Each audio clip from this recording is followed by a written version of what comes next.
The first thing I'd like to do is update some information that many of you have already gotten. We reported, or it has been reported, that there were 49 fatalities involved with this accident. The number is actually 50.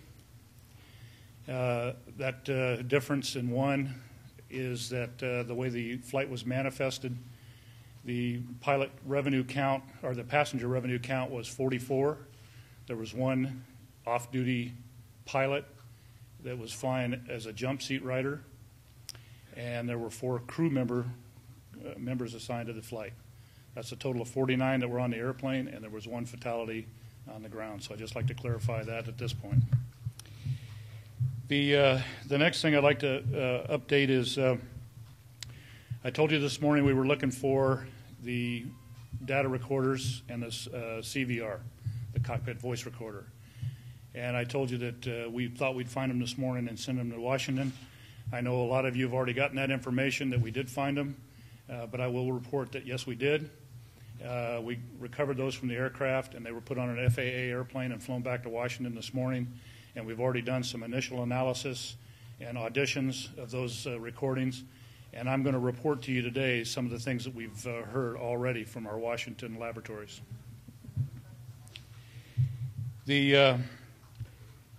The next thing we did today as the NTSB is conduct an organizational briefing and an organizational meeting. The investigator in charge, Lorinda Ward, I told you about her this morning, conducted this meeting. And in this meeting, we designated the parties to the investigation, the people that are going to, the groups that are going to help us determine the cause of this accident. Those parties, and the party system that we use is a very successful one, been used at the NTSB for a long time. It helps us gain the expertise we need to conduct the investigation. But the parties to the investigation have been designated the FAA, ALPA, which is the Airline Pilots Association, the pilot union in this accident, Colgan Airlines, or Colgan Airlines, and NATCA. NATCA is the labor union that represents the air traffic controllers. Those are the 4 parties to the investigation that will assist the NTSB. Now, the party system can expand. We can bring more parties in as we progress. Transportation Safety Board of Canada is the accredited representative from Canada, and the airplane manufacturer Bombardier, who manufactured the airplane, is the technical advisors to the Transport Safety Board. Now, cockpit voice recorders and flight data recorder. We recovered both boxes.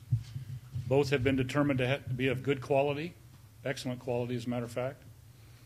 The cockpit voice recorder recorded 2 hours of cockpit conversations. And the flight data recorder, we found 250 flight parameters on the flight data recorder.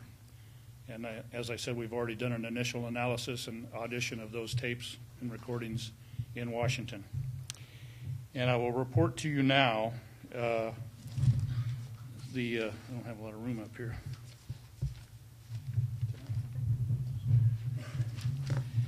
I'll report to you now some of the findings, facts only. And again, please don't ask me to analyze any of these. The facts that came off the cockpit voice recorder and what we heard the crew talking about in the last 30 minutes of this accident aircraft. The crew briefed, and I'm going to refer to my notes quite a bit here because there's quite a bit of information. The crew briefed an ILS approach, which is an instrument landing system approach, to runway 23 at Buffalo. The crew briefed the weather to themselves in the cockpit, and they reported that the visibility was 3 miles with snow and mist in the vicinity. The crew commented at 16,000 feet that they noticed that it was rather hazy, and they requested air traffic control to allow them to descend to 12,000 feet. Shortly after that request, they were cleared to 11,000 feet. The crew discussed significant ice buildup ice on the windshield and leading edge of the wings. The flight data recorder indicated airframe de-ice, which is a system in the airplane that helps de-ice those wings and windshield and surfaces on that aircraft, that the airframe de-ice was selected in the on position before those comments were made about the significant ice on the windshields and leading edge of the wings. The landing gear were placed down 1 minute before the end of the recording. 20 seconds later, the flaps were selected to 15. And I can get into a discussion on what flaps are and so forth for those that would like to ask about that. But suffice it to say, it's changing the shape of the wing so that you can slow down to a landing airspeed and land the airplane. Flight director shows a series of severe pitch and roll excursions within seconds of the 15 flaps command. Pitch and roll being pitch up and down of the airplane and roll being this way. And then shortly after that, the crew attempted to raise the gear and flaps just before the end of the recording. And that's it from the recording that we have thus far. But we wanted to report that to you because it's factual information. It's what we have determined in our laboratories in Washington, D.C., and so now you have that information.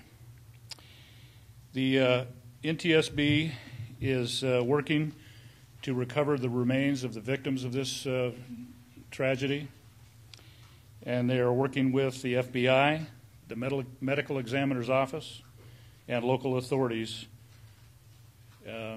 from the area around Buffalo, with the assistance, of course, of the Red Cross.